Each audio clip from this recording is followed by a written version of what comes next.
Welcome to Sri Revathi's kitchen. మనము ఈరోజు చేసుకోబోయే రెసిపీ పాలకూర పప్పు. పాలకూర పప్పును చాలా ఈజీగా, కొత్తగా వంట నేర్చుకునే వాళ్ళు కూడా చాలా ఈజీగా చేసుకోవచ్చు. ఇలా చేసి చూడండి, చాలా టేస్టీగా ఉంటుంది.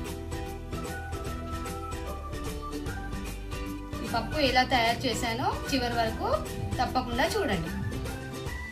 పాలకూర పప్పు కోసం పాలకూర, కందిపప్పు, పసుపు, పచ్చిమిర్చి పేస్ట్, కొత్తిమీర, చింతపండు రసం, తాలింపు కోసం ఆవాలు, జీలకర్ర, ఎండుమిర్చి, వెల్లుల్లి, కరివేపాకు. ఇప్పుడు ఎలా చేయాలో చూపిస్తాను. ఈ కప్పుతో 2 కప్పుల కందిపప్పును కడిగి శుభ్రం చేసుకొని ఈ గ్లాస్తో 2 గ్లాసుల నీళ్లు పోసి పెట్టుకున్నాను. ఇప్పుడు ఈ పప్పులో ఈ పాలకూర,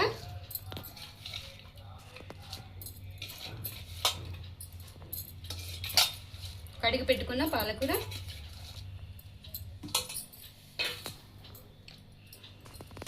కొత్తిమీర,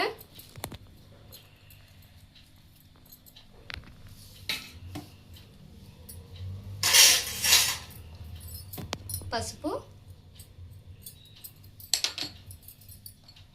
ఒక 2 స్పూన్ల పచ్చిమిర్చి పేస్ట్, ఉప్పు, పచ్చిమిర్చి, పసుపు వేసి మిక్సీ పట్టుకున్న పచ్చిమిర్చి పేస్ట్,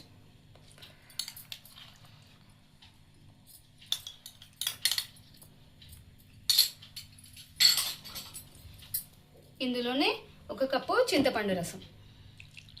ఇప్పుడు ఈ కుక్కర్ని మూత పెట్టి 4 విజిల్లు వచ్చే వరకు ఉడికించుకుందాం. దీనిపైన కొంచెం నూనె వేసుకొని మూత పెట్టి 4 విజిల్లు వచ్చే వరకు ఉడికిస్తాను. ఇప్పుడు కొంచెం నూనె కూడా వేసుకుంటున్నాను. పప్పు పొంగకుండా టేస్టీగా ఉంటుంది. నూనె వేయడం వల్ల పప్పు టేస్టీగా ఉంటుంది, పొంగడం కూడా పొంగదు.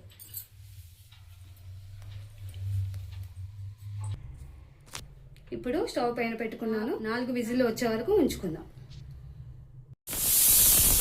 పప్పు కోసం తాలింపు పెడుతున్నాను. ఆవాలు, జీలకర్ర, ఎండుమిర్చి,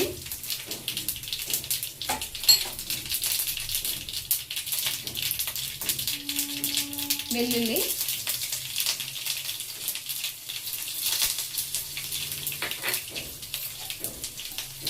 కరివేపాకు.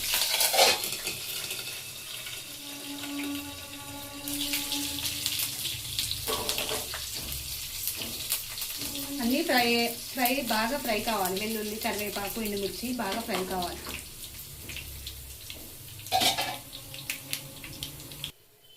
పప్పు ఉడికిపోయింది. ఉడికిన పప్పును ఇలా రుద్దుకోవాలి.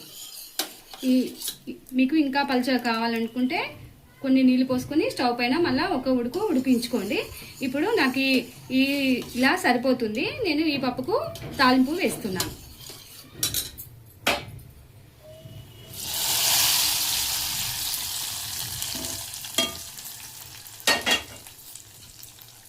గట్టిగా కావాలనుకున్నా ఇంకొంచెం సేపు స్టవ్ పైన పెట్టుకోండి. పలుచగా కావాలనుకుంటే నీళ్ళు పోసుకోండి. ఇప్పుడు పాలకూర పప్పు రెడీ.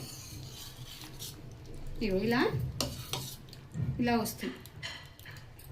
ఈ వీడియో నచ్చితే లైక్ చేయండి, షేర్ చేయండి, సబ్స్క్రైబ్ చేయండి. Thank you for watching.